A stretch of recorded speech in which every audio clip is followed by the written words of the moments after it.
नमस्कार दोस्तों, आज फिर मैं आपके लिए ज्ञान से भरी एक कहानी लेकर आई हूँ। ये कहानी है गौतम बुद्ध और एक दुखी भिखारी के बीच की।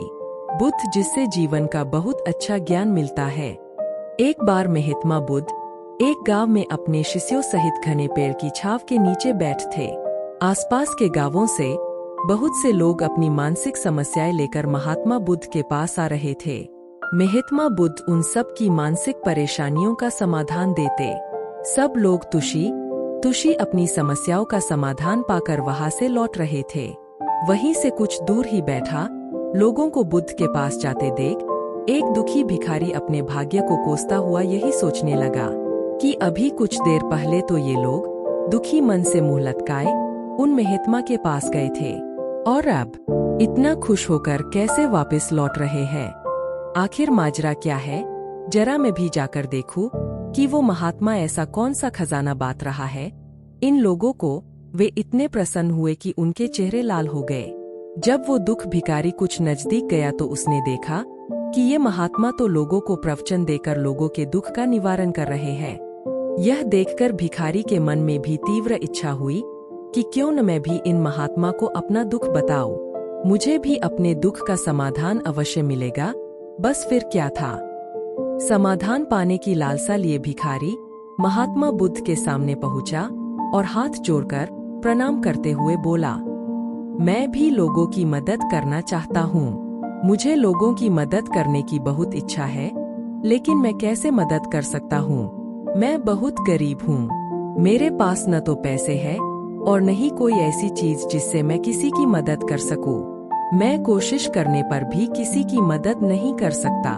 मुझे भगवान ने इतना गरीब क्यों बनाया? हे महात्मा, मुझ पर कुछ कृपा करो। इतना बोलते हुए भिखारी रोने लगा।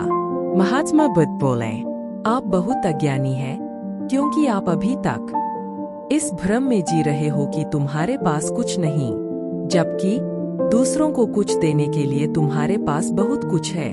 तुम बिना धन और वस्तु के भी दूसरों की मदद कर सकते हो। तुम्हारे पास जुबान है जिससे तुम मीठे शब्द बोलकर किसी के दुखी चेहरे पर मुस्कान ला सकते हो। इन्हीं शब्दों की ताकत से तुम किसी के भी टूटते हौसलों को फिर से मजबूत कर सकते हो। इन शब्दों की शक्ति से आप किसी के भी मन में सकारात्मक विचारधारा के बीज बो सकते हैं और उसे गलत रास्ते पर जाने से रोक सकते हैं। तुम्हारे दो हाथों से किसी भी कमजोर या लाचार व्यक्ति की सहायता कर सकते हो। आपके दो आंखें किसी अंधे को रास्ता दिखा सकते हैं। तुम किसी के लिए दुआ कर सकते हो। यह हो सकता है कि उनके बुरे काम फिर से हो जाएं।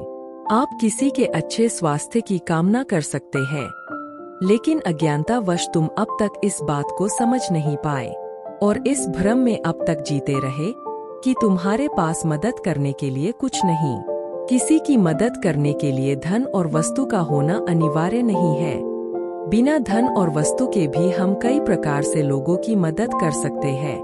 महात्मा बुद्ध के ज्ञान से भरे ये सुंदर शब्द सुनकर भिखारी के चेहरे पर मुस्कान आ गई और वह खुशी से झूमता हुआ वहां से चला गया।